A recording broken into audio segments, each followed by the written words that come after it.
अस्सलाम वालेकुम, मैं डॉक्टर कमल डेंटल सर्जन। आज जिस मौजू पे हमने आपसे बात करनी है वो है डेसिडुअस टीथ या retained deciduous teeth. Deciduous teeth होते क्या चीज़ हैं? बेसिकली डेसिडुअस टीथ को नॉर्मल लैंग्वेज में मिल्की टीथ कहते हैं। मिल्की टीथ वो मिल्क टीथ होते हैं जो कि बच्चों की 6 महीने की उम्र से निकलना शुरू होते हैं और तकरीबन 2 साल तक उनके मुंह में निकलते रहते हैं। ये टीथ 2 साल से लेकर तकरीबन 12, 13, 14 साल तक उनके मुंह में रहते हैं। डेसिडुअस टीथ अमूमन 20 की तादाद में होते हैं, यानी आगे अगर हम एंटीरियर से स्टार्ट करें तो पोस्टीरियर दांतों तक ये 20 की तादाद यानी इनकी तादाद 20 होती है। अब डेसिडुअस टीथ की इम्पॉर्टेंस हमारे मुंह में क्या है? सबसे पहले ये हमने देखना है कि ये क्या है, मतलब इनकी ज़रूरत क्यों है हमारे मुंह में। जाहिर सी बात है, जब बच्चा 6 माह का हो जाता है तो हमारे यहाँ अमूमन हम बच्चों को दूध के बाद सख्त चीज़ें यानी जो उसकी सॉलिड ग़िज़ा होती है उसके ऊपर लेके आते हैं और उन्होंने वो चबा के खाना होता है।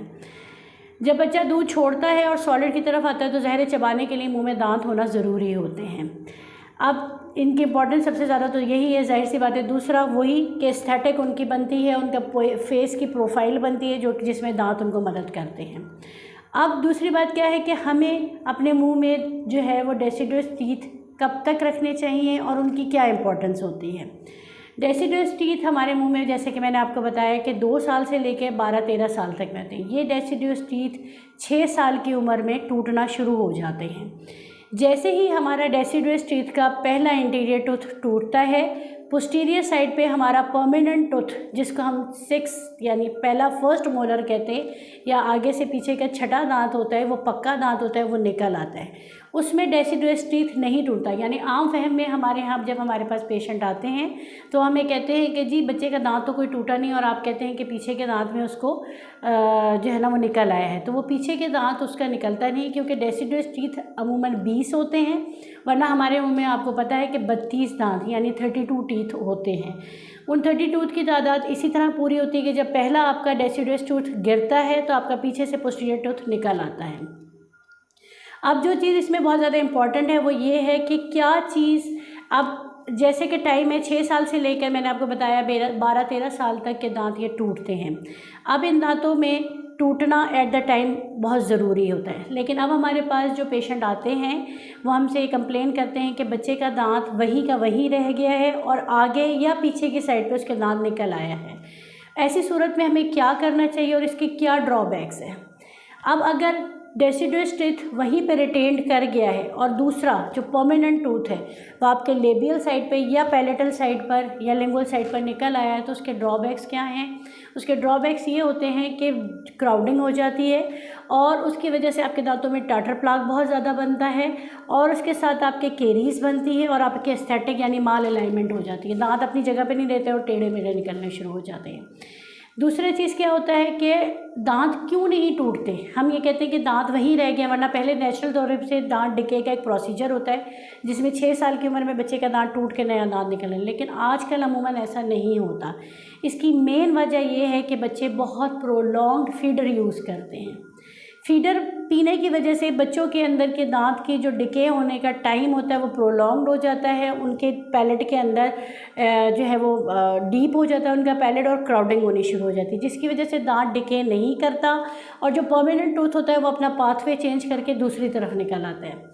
दूसरी इसमें कॉज होती है थंब सकिंग करना, बच्चों के अंदर थंब सकिंग की आदत होती है, वो उसको भी छुड़ाना होता है। तीसरी चीज़ क्या होता है कि आजकल की माएँ यानी हम माएँ जो हैं वो अपने बच्चों को बहुत पैम्पर्ड रखती हैं।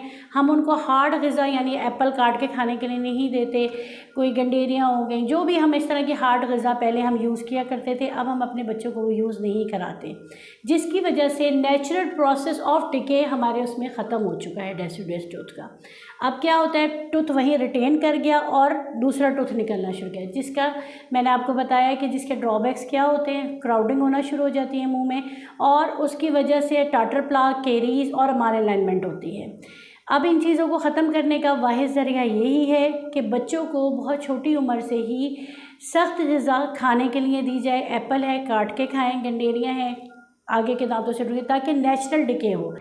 तो जो माल अलाइनमेंट हो जाती है, अब इन तमाम बातों से बचने के लिए ये ज़रूरी है कि जौन से टाइम के जो डिके होने का टाइम है उसका उस टाइम के ऊपर दांत या तो नेचुरल प्रोसेस से डिके होना चाहिए या फिर उसकी एक्सट्रैक्शन होनी चाहिए।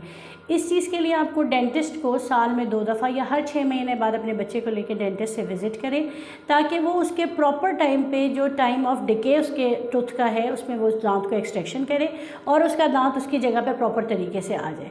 और अगर आपका इससे पॉसिबल नहीं है तो घर में ही इस चीज़ को फोकस करें कि बच्चा आपका 2 टाइम के ऊपर ब्रश करता हो। सेकेंडली ये कि जैसे ही डेसिडुअस टूथ के किसी भी साइड पर, बक्कल साइड पर, पैलेटल साइड पर, लिंगुअल साइड पर, किसी भी साइड पर अगर आपको लगे कि दांत निकलना शुरू हो गया है, ऊपर का दांत हिला नहीं भी है, तो उसको डेंटिस्ट के पास जाके एक्सट्रैक्शन कराएं, ताकि माल अलाइनमेंट से और क्राउडिंग से आपका बच्चा बच सके।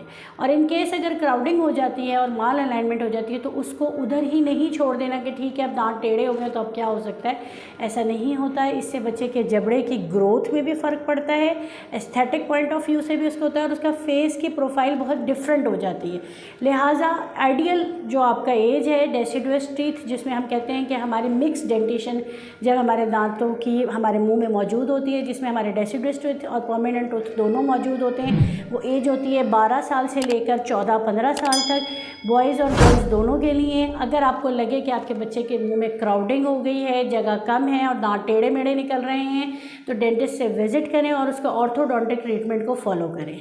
बहुत शुक्रिया।